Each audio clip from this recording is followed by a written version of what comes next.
गारपीटग्रस्तांसाठी मदत मिळवण्यासाठी मुख्यमंत्री उपमुख्यमंत्री दिल्लीत, शरद पवारांसोबत घेणार पंतप्रधानांची भेट।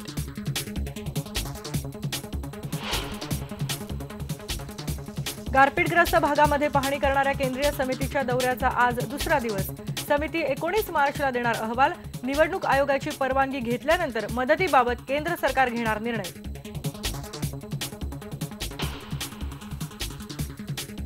राष्ट्रवादी पक्ष छगन भुजबळांच्या दावणीला बांधलेला।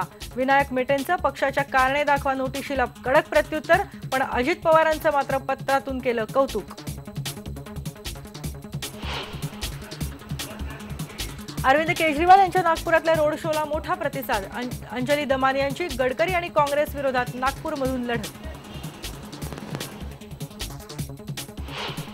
5 वर्ष जलसंपदा खात्याचा मंत्री म्हणून काम करत असताना कुठेही खालून जी फाईल आलेली आहे त्याच्यामध्ये आउट ऑफ वे कुठला निर्णय घेतलेला नाही।